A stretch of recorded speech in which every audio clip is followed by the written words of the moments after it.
안녕하십니까. BOA 모닝뉴스입니다. 한국을 방문 중인 스티븐 비건 국무부 대북특별대표가 북한과의 실무협상 준비가 돼 있다면서 조속한 실무협상 재개 의사를 거듭 확인했습니다. 한국에는 22일까지 머물 예정인데 북한 측과의 접촉 가능성은 낮은 것으로 보입니다. 서울에서 안소영 기자의 보도입니다.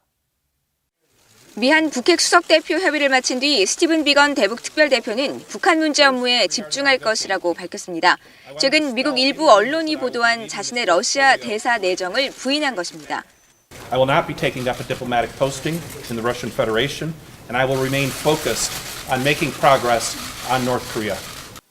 그러면서 판문점에서 이루어진 도널드 트럼프 대통령과 문재인 한국 대통령, 북한 김정은 위원장의 만남 이후 트럼프 대통령이 실무협상 재개라는 과제를 줬다면서 팀에 남아 이 중요한 임무를 해낼 것이라고 강조했습니다. 비건 대표는 그러면서 북한 측의 소식을 기다리고 있고 미국은 협상 준비가 돼 있다고 밝혔습니다. We are prepared to engage as soon as we hear from our counterparts in North Korea. 미국은 준비가 돼 있지만 북한은 아직도 실무협상 재개를 위한 구체적인 움직임을 보이지 않는 것으로 보입니다.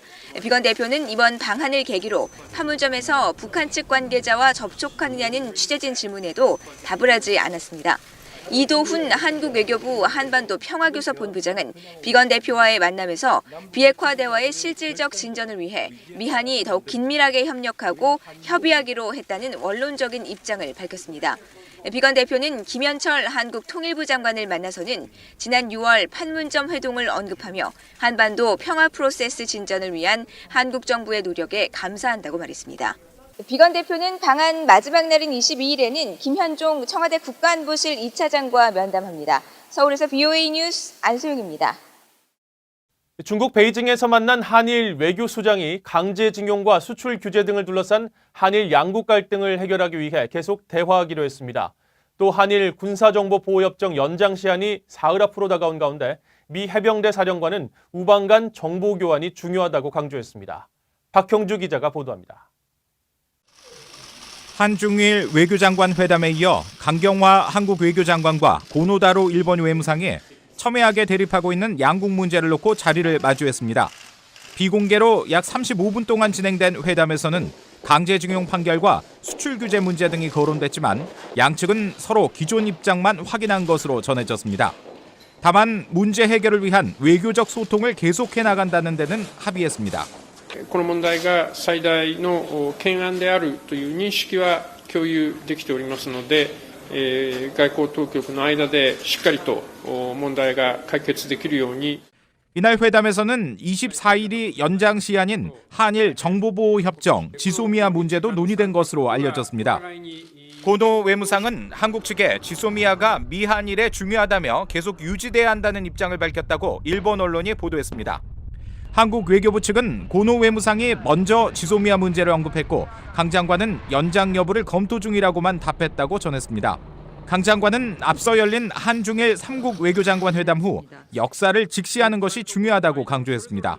3국 협력이 올바른 방향으로 발전하기 위해서는 과거 정상회의에서도 확인한 바 있는 역사를 직시하고 미래를 향해 나아간다는 정신을 잊지 않고 확고히 이어나가야 할 것이라는 점입니다. 이런 가운데 일본을 방문한 데이비드 비거 미 해병대 사령관은 미 한일 3국은 당면한 북한의 위협과 장기적인 중국의 위협에 대해 인식을 같이 하고 있다고 말했습니다. 또 한일 정보보호협정의 필요성을 강조하며 한국과 일본이 잘 해결할 것으로 기대한다고 밝혔습니다. 한일 군사정보보호협정 파기 가능성을 거론했던 한국 청와대 측은 연장 시한인 24일 이전에 협정 유지 여부를 발표할 것으로 알려졌습니다. BOA 뉴스 박형주입니다. 일본 정부의 올해 방위백서 초안에 북한이 핵무기 개발과 관련해 소형화, 탄두화를 이미 실현하고 있는 것으로 보인다는 표현이 처음으로 명기됐다고 일본 언론이 보도했습니다. 일본 요미우리 신문은 21일 일본 정부가 9월 중순 가기에서 방위백서를 확정하는 방안을 조율하고 있다면서 초안에 북한의 군사 동향에 대해 중대하고 절박한 위협이라는 인식을 유지했다고 보도했습니다. 또 핵무기의 소형화, 탄두화에 대해서는 2018년 방위백서에서 실현에 이르고 있을 가능성을 생각할 수 있다고 분석했지만 기술 진전이 예상되는 점을 고려해 올해 초안에서는 이보다 심화한 표현을 사용한 것이라고 이 신문은 전했습니다. 또 자위대 초계기 위협 비행, 레이더 조사 갈등과 한국이 일본 자위대함의 우길기 개양을 자제할 것을 요청한 점들을 언급하면서 한국 측에 재발 방지를 강하게 요구하고 있다는 내용이 포함된 것으로 전해졌습니다. 유엔 안보리 대북제재위원회의 대북제재 면제 승인 기간이 단축된 것으로 나타났습니다. 면제 신청 기관의 70%가 한 달 이내에 승인을 받았습니다. 오택성 기자입니다. 유엔 안보리가 공개한 인도주의 지원단체의 대북 면제 신청에 대한 승인 서한을 보면 유엔의 면제 승인 심사 기간이 과거에 비해 크게 단축됐습니다. 20일 현재 대북 인도주의 지원 면제 신청에 대한 승인 건수는 21건인데 이 가운데 70%에 해당되는 15건이 신청 후 한 달 안에 제재 면제 승인을 받았습니다. 올해 초까지만 해도 제재 면제 신청 후 승인까지는 수개월이 소요됐습니다. 지난 1월과 2월에 대북 제재 면제를 승인받은 단체는 유니세프와 세계보건기구, 컨선 월드와이드, 세계기아 원조 등 4곳입니다. 유니세프는 지난해 8월 제재 면제를 신청한 뒤 5달 뒤인 올해 1월에야 승인을 받았고 컨선 월드와이드와 세계기아 원조 역시 지난해 11월 면제를 신청해 석 달 뒤인 각각 올해 2월에 승인을 받은 겁니다. 하지만 3월 이후 상황이 달라졌습니다.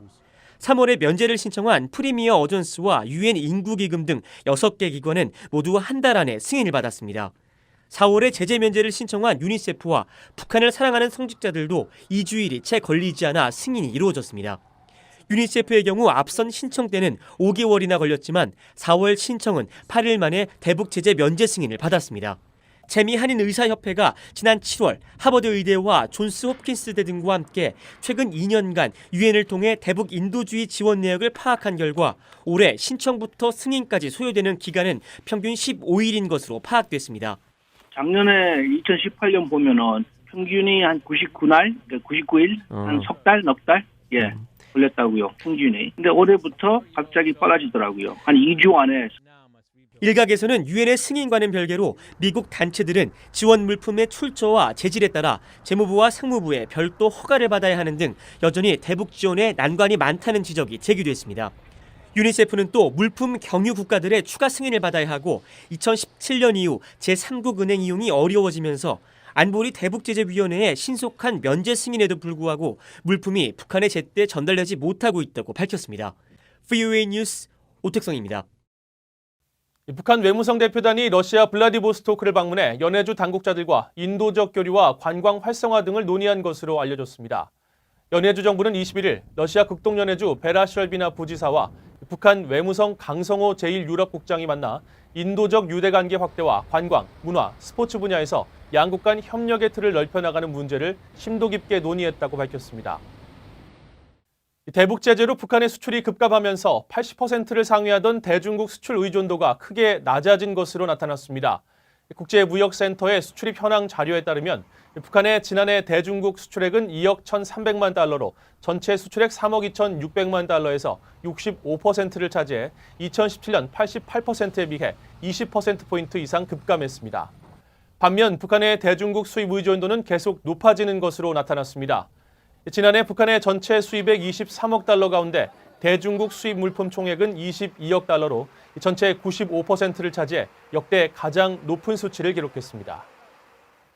남미 국가인 베네수엘라가 북한에 대사관을 개설했다고 북한 측이 공개했습니다. 북한 조선중앙통신은 21일 조선민주주의인민공화국 주재 베네수엘라 볼리바르 공화국 대사관이 개관됐다면서 개관식에 두 나라 외교 관리들이 참석했다고 전했습니다. 북한과 베네수엘라는 지난 1974년 수교 이후 서로 대사관을 설치하지 않다가 2015년 베네수엘라 수도 카라카스에 북한 대사관이 먼저 개설됐으며 지난해 11월 김영남 당시 상임위원장이 베네수엘라를 방문하면서 북한 주재 베네수엘라 대사관 설치 논의가 본격화된 것으로 전해졌습니다.